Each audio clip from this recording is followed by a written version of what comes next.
Guys, today the Players Association released an unhinged, unchecked, emotional statement going at the league, going at the owners. And just when you think the owners in the league can't get more favor, can't look better in the court of public opinion, the Players Association always seem to do something that makes the other side look better. The Players Association always seem to do something to make the other side look more mature. As the details come out, you think to yourself, well, the league, the owners, they're trying to compromise. The WNBA Players Association just dropped a reckless, emotionally charged statement, accusing the league and its owners of negotiating in bad faith and minimizing player value. Rather than strengthening their position, the public outburst did the opposite, casting the owners as calmer, more reasonable, and more open to compromise in the eyes of the public. What appears to be an attempt to rally support through emotion may be unraveling instead, laying bare serious internal fractures. If anything, this move risks becoming a self-inflicted blow that derails the entire negotiation process. Always seem to do something to make the other side look more mature. As the details come out, you think to yourself, well, the league, the owners, they're trying to compromise. They're willing to give you a lot more money. They're willing to quadruple your salary. They're willing to raise the salary cap. They're willing to increase the revenue sharing from 9% to around 15%. They're willing to do all those things. But the players, not only do they not want to compromise, but they still want them to pay for room and board. They still want the owners to pay for their housing, their cars, the furniture, streaming subscriptions, groceries. They want the owners to pay for it all. Even after owners put sweeping concessions on the table, quadrupling player salaries, raising the salary cap, and increasing revenue sharing from 9% to a historic 15%, the players have shown no willingness to budge. Instead, they continue pressing for the league to absorb virtually every personal expense, from housing and vehicles to furniture, streaming services, and even groceries. This expanding wish list, layered on top of an already massive financial offer, underscores a striking disconnect from real-world business fundamentals. The result is a stalemate that now threatens the entire season, with owners reportedly viewing the demands as an unsustainable push to operate the league at a loss. They still want the owners to pay for their housing, their cars, the furniture, streaming subscriptions, groceries. They want the owners to pay for it all. Seems like the owners are done with it. And the more childish these players act, the more emboldened, hopefully, these owners are to say, we're not going to negotiate with terrorists.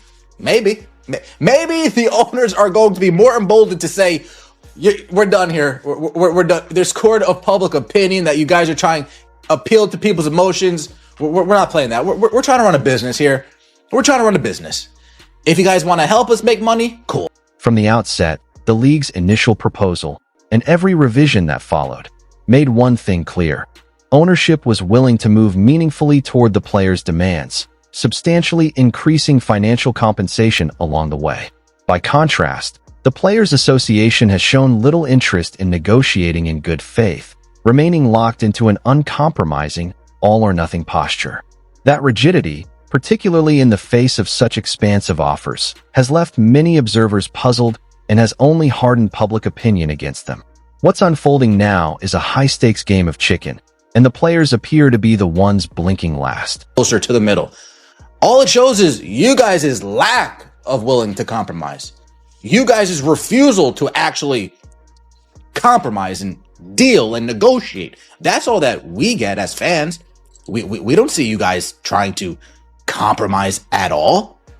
An inflatable rat outside the NBA store, you guys might as well have turned that inflatable rat into an inflatable snake, because that's what you guys are. You guys are a bunch of snakes, snaking out the league.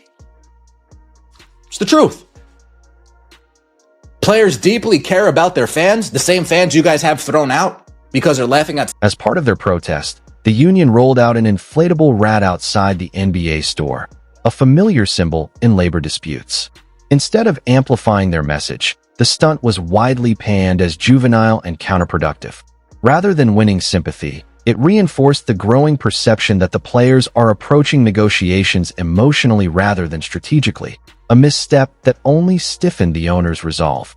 The lingering question now is whether this tactic was ever capable of swaying public opinion, or if it simply came off as a public tantrum. It's the truth. Players deeply care about their fans, the same fans you guys have thrown out because they're laughing at somebody's wig falling off, the same fans that you guys are doing fake sham investigations with because you can't handle an actual environment that feels like basketball, that feels like sports, those same fans. Interesting. The same fans that you guys hand out little cards at before games saying, please don't say, those fans are the fans that you care about. The fans that come trying to get a good product, but you guys can't make fundamentally sound plays. You guys can't make layups. You guys keep tripping over yourselves. Those same fans. In its statement, the union flatly accused the WNBA and team owners of refusing to engage with the same spirit and seriousness, instead clinging to the status quo. According to the union, this posture endangers player livelihoods and erodes fan trust, all in service of preserving outdated provisions. But that framing conveniently ignores the substantial financial concessions already offered. It's a high-stakes attempt to seize control of the narrative, and there's growing evidence that the gamble may be backfiring. Let's just take a look right here. Again, when it comes to the court of public opinion, the players are losing. The players have done this to themselves. Too much yapping, too much barking. You guys, you ever walk in the neighborhood, right? You're walking through the streets and you go by a house and then out of nowhere you hear, and it's just a dog barking, and then you look and it's like a little Shih Tzu. It's like a little annoying little Shih Tzu dog. That's what these players are. They're that annoying dog that's just... Their demands call for a salary structure tied to a meaningful share of league revenue, guaranteed professional working conditions, and protections meant to honor the players who helped build the league. On the surface, those goals sound reasonable, but viewed alongside the owner's existing offers, they expose a deeper and more consequential conflict. The issue is no longer whether players should receive more, but how much, and at what cost to the league's long-term sustainability. As always, the devil isn't in the slogans, but in the details. We've been team owners, pro league for a long time. You're losing money. It's hard to be pro players when these guys are just losing money, embarrassing themselves every time they get in front of a microphone. It's hard. The owners do not care. The players will strike. The owners will still not care. And eventually the players will completely cave. Billionaires do not care. Someone is flinching after the stare down. WNBA is not one of them. Just fold this league and be a phoenix to rise out of these ashes. I'm going to blame the people who wrote this letter. Blame?